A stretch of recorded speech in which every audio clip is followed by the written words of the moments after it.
A possibilidade do técnico Tite tornar o comandante do Flamengo está cada vez mais próxima, praticamente já está oficial. O nome surgiu com menos força há algumas semanas, mas aos poucos foi ganhando forma e agora ele se tornou o candidato único a ser sucessor de Jorge Sampaoli e deve ter a sua saída oficializada nas próximas horas depois da perda do título da Copa do Brasil. De acordo com o jornalista Bruno Andrade, Tite aceita trabalhar no futebol brasileiro desde que seja para um projeto de longo prazo e essa é a principal exigência dele. Sabedor de como as coisas funcionam no futebol atual e principalmente no Flamengo, quando a corda aperta, o ex-técnico da seleção brasileira aceita retornar ao país depois de não conseguir boas ofertas da Europa, mas quer ter a confiança de um trabalho extenso. Está apurado que o Flamengo está disposto a oferecer o maior salário para um técnico da sua história, com valores que podem ultrapassar a Abel Ferreira do Palmeiras, ou seja, sendo mais de 2 milhões de reais. Os contatos já iniciaram e deve evoluir nas próximas horas. Esse era um grande empecilho no início, visto que o brasileiro só aceitava um trabalho em 2024. O Flamengo quer um técnico que chegue de maneira imediata para terminar o Campeonato Brasileiro e assim já iniciar os trabalhos para uma renovação de elenco de 2024. Tite está livre do mercado desde a sua passagem na seleção brasileira na última Copa do Mundo do Catar em 2022, onde o Brasil acabou sendo eliminado nas quartas de final para a Croácia nos pênaltis. Adenor Leonardo Bach, mais conhecido como Tite, está sem clube desde que deixou a seleção. O treinador aguardava uma proposta da Europa, mas às vésperas do início da temporada no velho continente, decidiu tornar os olhos para o Brasil, onde o Flamengo vive um momento turbulento com a saída iminente do Sampaoli. Por isso, o rubro-negro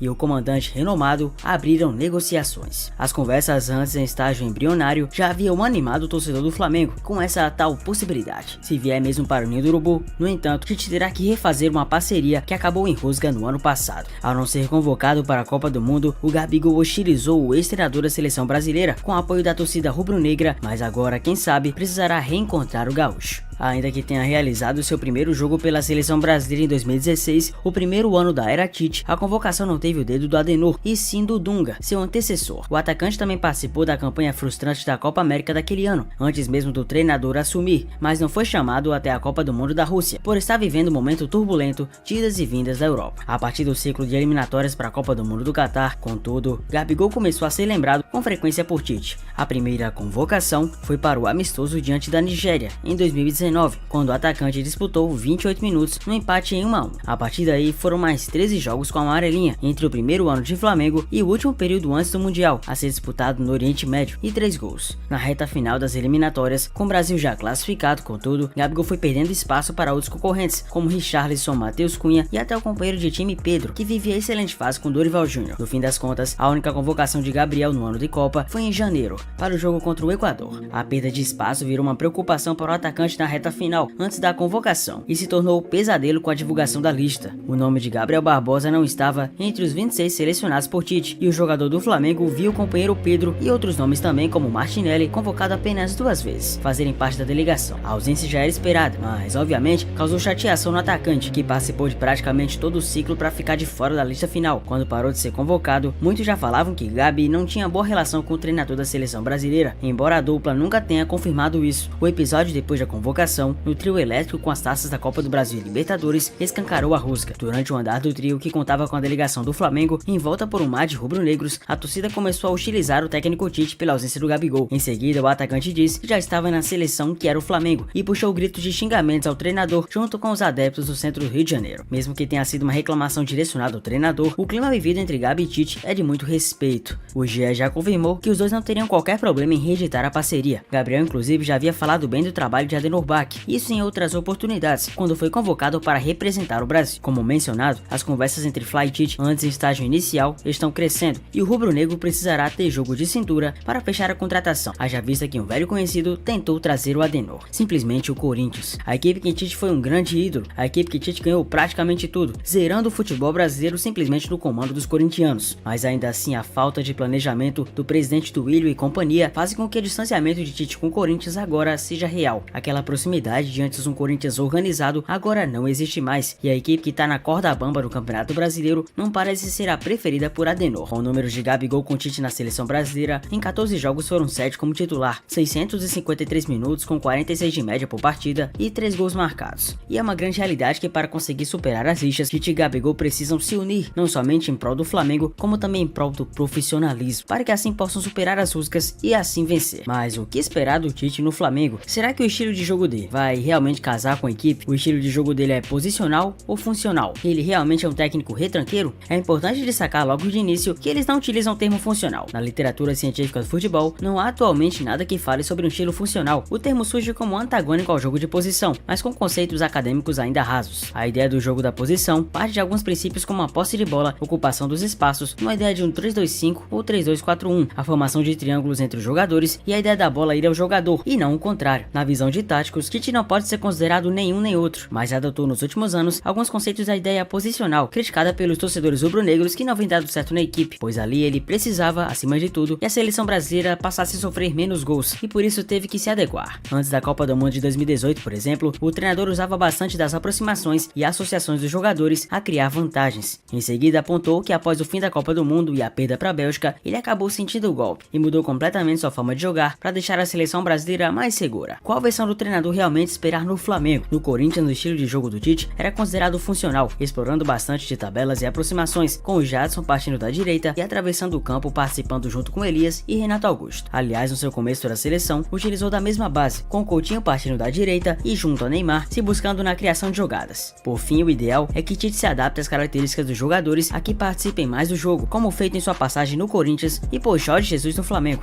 Caso contrário, terá dificuldades similares aos outros treinadores que tentaram jogo de posição nos últimos trabalhos, como o Sampaoli e Domenech, por exemplo. Teremos Adenor no Mengão. Será uma dinastia do futebol brasileiro? Tite não abriu o jogo sobre a aproximação do Flamengo ao desembarcar no Rio de Janeiro ontem, no fim da noite dessa terça-feira. A postura não poderia ser nada diferente com Jorge Sampaoli, ainda oficialmente no cargo de treinador do clube. Mas o dia foi de avanços para o rubro-negro em relação à mudança de comando. O Flamengo segue em conversas para contratar o treinador que dirigiu a seleção brasileira nas últimas duas Copas do Mundo. Salários já são discutidos, superiores aos que o Sampaoli e sua comissão ganham, e tempo de contrato também, até o fim de 2024. O Tite está animado com o fato de ser a bola da vez do Flamengo e já admite trabalhar ainda em 2023. No início da temporada, o treinador estava decidido a iniciar ciclos profissionais somente no ano que vem, porém a possibilidade de iniciar o planejamento de 2024 com antecedência fez com que considerasse seus planos novamente. O gaúcho de 62 anos virou o nome do momento para o Flamengo. Havia resistência à fama de montar equipes com características defensivas por parte do presidente Rodolfo Landim e também do vice-geral Rodrigo do Chide Abranches. Landim foi convencido por seus pares de que a competência para montar equipes e gerir grupos fazia do Tite o substituto ideal para Sampaoli. Já Dunchi apagou as críticas que fizeram ao treinador no Twitter após a queda da seleção na última Copa. Embora o interesse agrade a Tite e os pares que acompanhariam em caso de acerto, o staff utiliza o mesmo tom adotado pelo treinador no desembarque. O respeito por Sampaoli faz com que evitem o assunto a todo instante. Se Tite mantém a disposição e a postura ética em relação ao atual treinador do Flamengo, na comissão técnica de Jorge Sampaoli, não há dúvidas que a saída acontecerá nos próximos dias. Havia dentro da equipe de Sampa a convicção de que a demissão aconteceria ainda na terça-feira. O treino da tarde, aliás, foi marcado por poucas palavras mais uma vez. Se não é adepto de muito diálogo, Sampaoli tem o hábito de gritar constantemente durante as atividades. Nesta terça, porém, trabalhou em silêncio na maior parte do tempo. A multa de Sampaoli está avaliada em 1,8 milhão de euros, cerca de 9,5 milhões. Em nota divulgada pelo GE nesta terça, o valor da multa de 1,5 milhão de euros tinha a ver com o cálculo aproximado do clube. O GE também apurou que a multa do Sampaoli cai a cada dia trabalhando. Além desse valor, há outros encargos incluídos na operação. Convicto de que o nome de consenso está no Rio de Janeiro, mas não no Ninho do Urubu, o Flamengo acelera seus passos para trocar Sampaoli por Tite. Muita gente afirma que com o Tite no comando do Flamengo vai ser dinastia pra cima. O cara vai ganhar absolutamente tudo que tem direito. O que é que você pensa disso? Comenta. E a fase tá tão ruim que sobrou até pro Gabigol. A unidade disciplinada Conmebol divulgou na última segunda-feira a punição aplicada a Gabriel Barbosa pela insinuação de roubo na eliminação do Flamengo nas oitavas de final da Conmebol Libertadores. O atacante rubro-negro foi multado em $20 mil,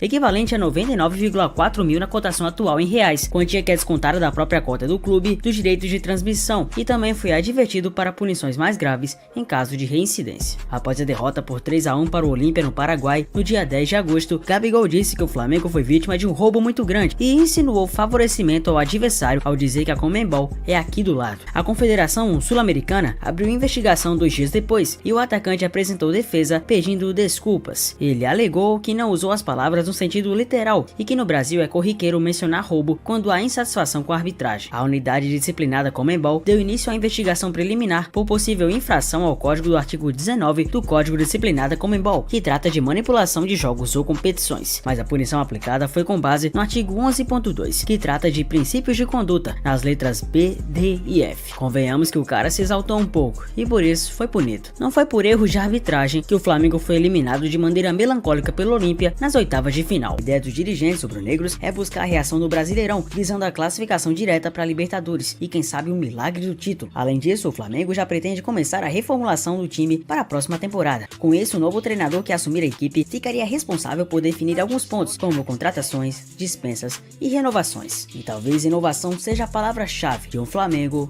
que por enquanto se perdeu.